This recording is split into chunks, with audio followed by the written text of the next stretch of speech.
How's it going, guys? Welcome to the channel, and today we're doing a walkthrough of Call of Duty World War II private beta from the main menu till the end of the game. So once you start the game, this pops up as the picture you were seeing before, and then as soon as you start the game, the terms of service agreements pop up, and then once you agree with them, then this margin settings pops up, and then you accept.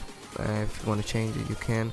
But then the brightness settings pop up, and then you just select them, and then you come to the main game. These will only come if you play the game for the first time, as all of you know.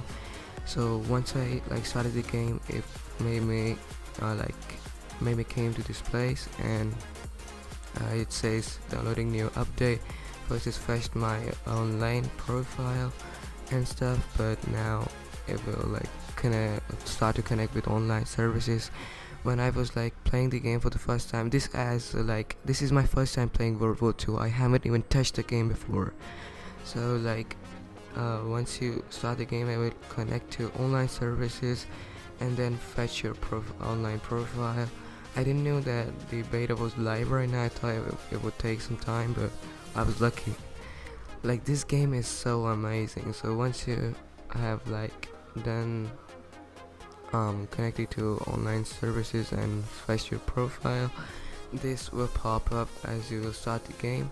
This includes feedback. They want feedback from you guys, and also they're telling that this is a small part of Call of Duty World War II beta, multiplayer section. So once you start the game, this cutscene will pop up. I will let you guys enjoy this, so I'll meet you when this cutscene is done.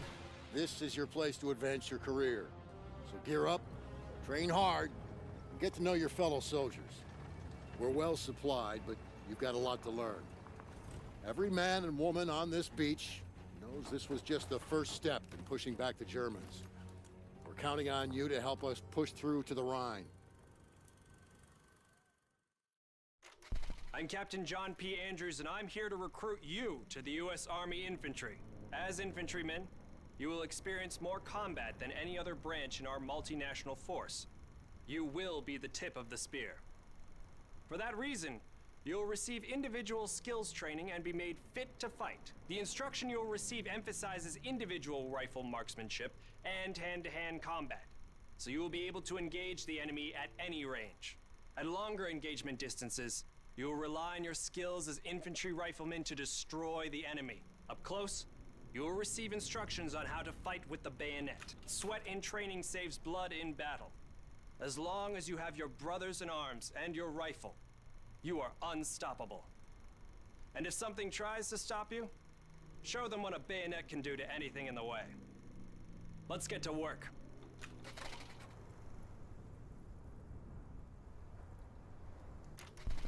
Welcome to the Airborne. We are the most well-trained, physically fit, and battle-ready unit in the U.S. Army.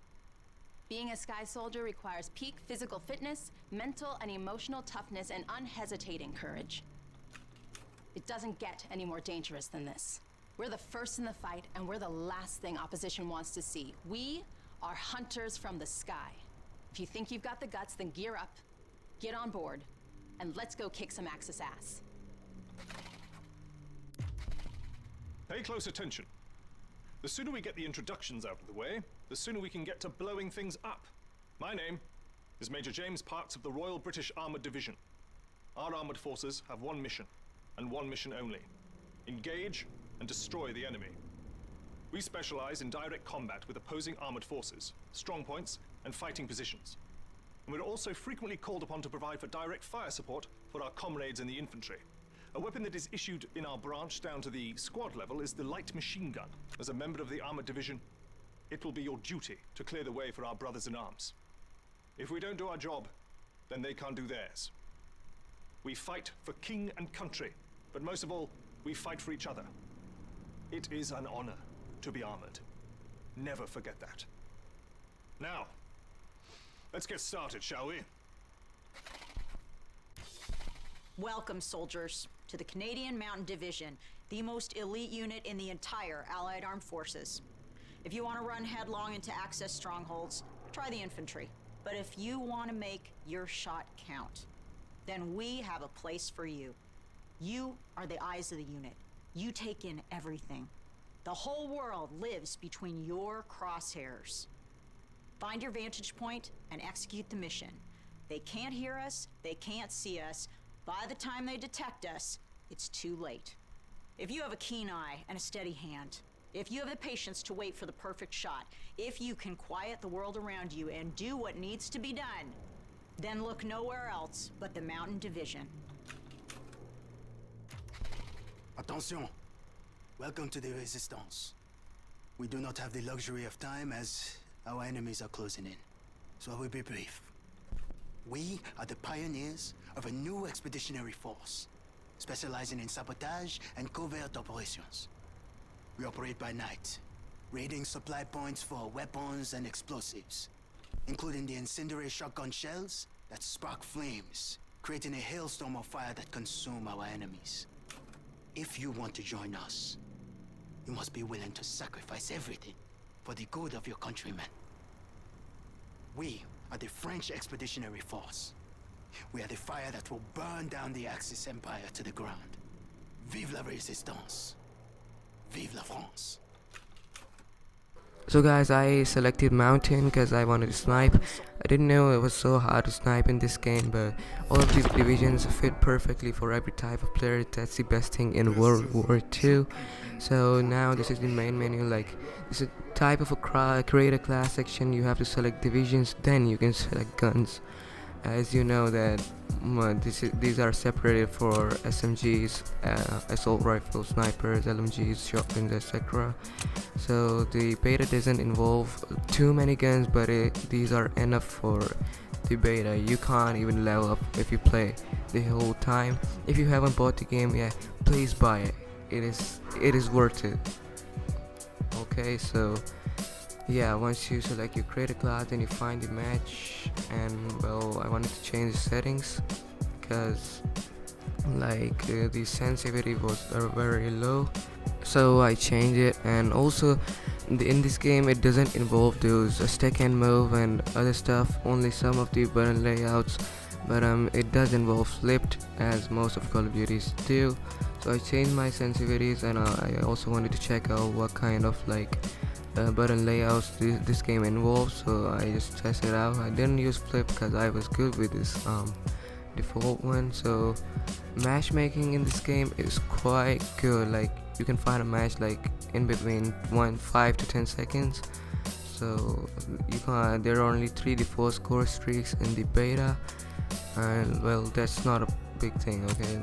That's like, yeah. So these are the beta playlists: war, mosh pit, hardpoint, domination, and team deathmatch. I choose team deathmatch so we can have a quick match here. Yeah, well, count the time, how much time it takes to start the match. Well, this was my first time, so that's why it took a little bit more time than it usually does. So I still haven't found how to use the headquarters in this game, like where you can go and at the shooting range and stuff. Oh, here we go, we found a match, and it looks like this, which is like odd from other Call of Duties, but it is quite good. You can't say it's bad. That 7 out of 12 written on the top side or top right side is the number of players. You need at least 8 players to start the game, as most like all of them do. So yeah, well, I think headquarters are not in the private beta, otherwise they would have given the like instructions or something as to how to go in that thing, but there wasn't anything. So I started the game, like this game started by itself. Well, like this took a little bit time in loading, and then I tried sniping, but it didn't go well, so well, then I started to like not rage, but I changed my gun, and this gun is one of the best guns I have played till now. The time to kill is perfect, time to kill is perfect in this game. Everything's perfect, like, but this game does not involve what do you say, unlimited sprint, This game does not involve that. Well, it is quite like a disappointment, but I don't care. I mean, this gun is amazing. That's the only thing I care about. STG, this was also in Modern Warfare Remastered. Well, like, it was still a gun in that game too, but not as this much. This, like, gun in this game is a beast. One of the best games for me. Well, I play with this gun a little bit, like, match after sniping, but I played quite good, even though I went positive, but I was still at the end of the our team. There were 5 people on both of our teams, and we won. We were the allies and they were the Axis. Well, booyah! I don't know what was that, but let's keep that aside. So now, well, actually this took a lot of time to go. Not a lot of time, it's kind of like the taunt area in Black Ops 3 and Infinite Warfare, but this has it in a little bit different way. Once you see the scores and everything, then the taunt area pops up. Like, hold on a second, like here, if you are on top you can taunt. I don't know how, I wasn't. Like, you have to press, I think, the arrow buttons both in PlayStation 4 and Xbox One. I wish this was on 360. I want to see how it looks. Call of Duty Minecraft Part 2. Well, now I leveled up. This was such an amazing game. Hope you guys enjoy. If you want to see like gameplays of me playing live, make sure to drop a like and let me know down in the comment section if you enjoy. And if you did, I'll see you in my next video.